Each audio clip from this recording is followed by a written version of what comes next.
ഇന്നലത്തേതിൽ നിന്നും മാറ്റമില്ലാതെയായിരിക്കും ഇന്ന് വ്യാപാരം തുടങ്ങുക. വളരെ ഉയർന്ന തോതിലുള്ള കയറ്റിറക്കങ്ങൾ പ്രതീക്ഷിക്കേണ്ടതുണ്ട്. കഴിഞ്ഞ 2 ദിവസങ്ങളിലും വിപണി ക്രമപ്പെടുന്ന ഒരു കാഴ്ചയാണ് കണ്ടിരുന്നത്. പ്രത്യേകിച്ചും മുൻനിര ഓഹരി സൂചികളിൽ വലിയ തോതിലുള്ള ഏറ്റക്കുറച്ചിൽ പ്രകടമായിരുന്നെങ്കിൽ കൂടിയും ഇപ്പോഴത്തെ ഈ ഒരു നിലവാരത്തിൽ 24,500 മുകളിൽ വിപണി ക്രമപ്പെടുന്ന ഒരു കാഴ്ചയാണ് കഴിഞ്ഞ ദിവസങ്ങളെല്ലാം കണ്ടത്.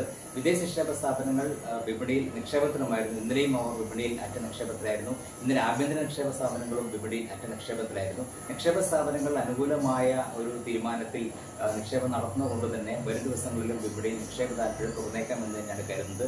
എന്നാൽ ഈ ഒരു നിലവാരത്തിൽ വിപണി ക്രമപ്പെട്ടതിന് ശേഷം മാത്രമേ ഇനി മുന്നോട്ട് നീങ്ങൂ എന്നുള്ള സൂചനകൾ ലഭിക്കുന്നുണ്ട്.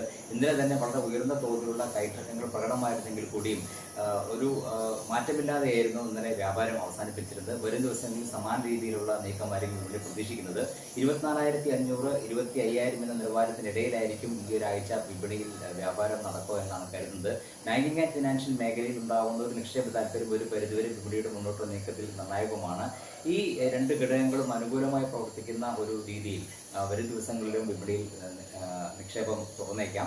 വിദേശ നിക്ഷേപ സ്ഥാപനങ്ങൾ നിക്ഷേപം തുടരുകയാണ്. തീർച്ചയായും അത് വിപണിയെ മുന്നോട്ട് നയിക്കുന്നതിന് പ്രേരകമായി പ്രവർത്തിക്കുകയും ചെയ്യും. എന്തായാലും 25,000 എന്നുള്ള നിലവാരം തന്നെയാണ് ഇപ്പോൾ ഒരു പ്രതിരോധ നിലവാരം. അത് ഭേദിച്ച് മുന്നേറുന്ന ഒരു സാഹചര്യത്തിൽ മാത്രമേ ഇനി മുന്നോട്ട് നീങ്ങാനുള്ള സാധ്യത കാണുന്നുള്ളൂ. ഇന്നെന്തായാലും ഇന്നലത്തേനേക്കാൾ മാറ്റമില്ലാതെയായിരിക്കും വ്യാപാരം തുടങ്ങുക.